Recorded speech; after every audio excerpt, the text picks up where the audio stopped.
नमस्ते बच्चों, आज हम कक्षा 3 के पाठ 1 व्याकरण में भाषा का पाठ पढ़ेंगे।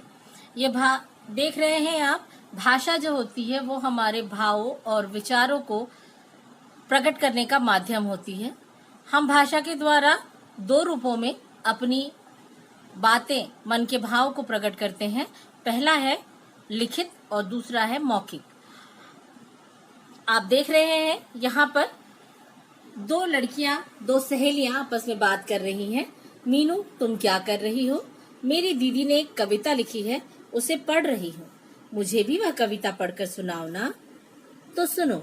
चंदा मामा आओ ना, दूध बताशा ला खाओ ना, मीठी लोरी गाओ ना, बिस्तर में सो जाओ ना। इस तरीके से ये दोनों सहेलियां आपस में अपने संकेतों के द्वारा अपने मन के भाव प्रकट कर रही हैं। तो आपने देखा कि जब हम अपने मन के भावों को प्रकट करते हैं दूसरों के सामने, उसके लिए हम जिन ध्वनियों का प्रयोग करते हैं वह भाषा कहलाती है। तो भाषा की परिभाषा इस प्रकार से होती है। भाषा वह साधन है जिसके द्वारा हम अपनी बातों को दूसरों तक पहुंचाते हैं और दूसरों की बातों को समझते हैं। भाषा के रूप, जैसा कि मैंने आपको बताया, भाषा हम दो प्रकार से प्रकट करते हैं, बोलकर और लिखकर। तो जब हम भाषा को बोलकर प्रकट करते हैं उसे हम मौखिक भाषा कहते हैं, और जब हम भाषा को लिखित रूप में प्रकट करते हैं तब हम उसे लिखित भाषा कहते हैं। इस प्रकार आपने जाना कि भाषा के दो रूप होते हैं। उसी प्रकार हम कभी कभी संकेतों से भी अपने मनोदशा को प्रकट करते हैं।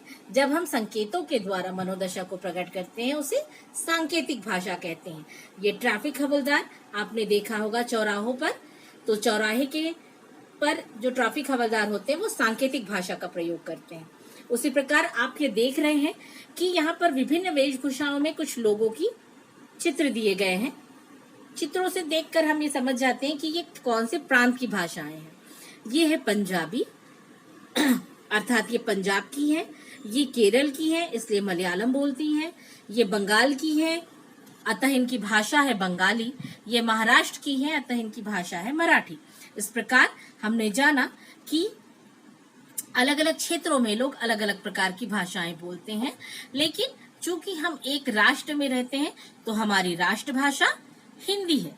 हमारी राष्ट्रभाषा हिंदी है जो कि पूरे राष्ट्र में बोली और समझी जाती है।